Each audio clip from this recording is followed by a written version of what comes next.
Sa harap ng bagong taon, alam kong may mga bagong pagkakataon at mga hamon na naghihintay sa atin. Kaya hinihikayat ko, ipagpatuloy ninyo ang pagiging masigasig, maging bukas sa mga bagong idea at laging handang humarap sa mga pagbabago. Magpatuloy sa paglilingkod sa bayan. Ito ang binigyang diin ni Philippine National Police Chief, Police General Benjamin Acorda Jr. sa gitna ng umuugong na usapin sa destabilisasyon sa pamahalaan. Ayon kay Chief PNP, mas dapat pagtuunan ng pansin ng mga pulis ang maayos na pagtatrabaho ngayong taon para sa kaligtasan ng publiko. Our goal in 2024 is to sustain the trust and confidence of our communities and make positive changes in the lives of the people we serve.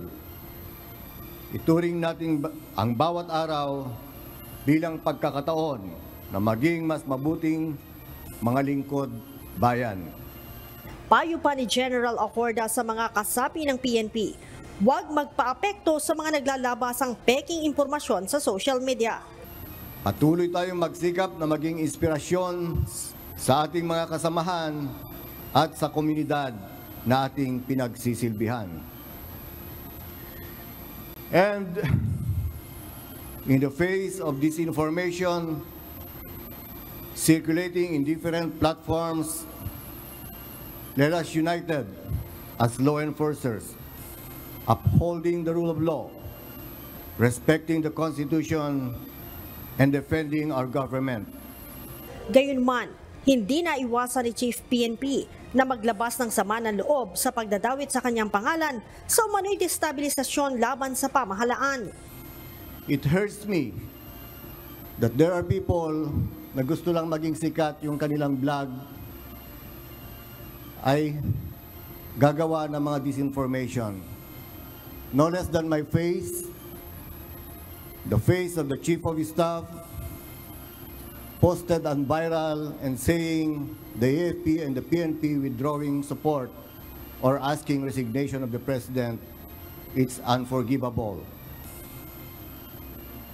Hindi po tama yon. Hindi aniya palalampasin ng pambansang pulisya ang insidente.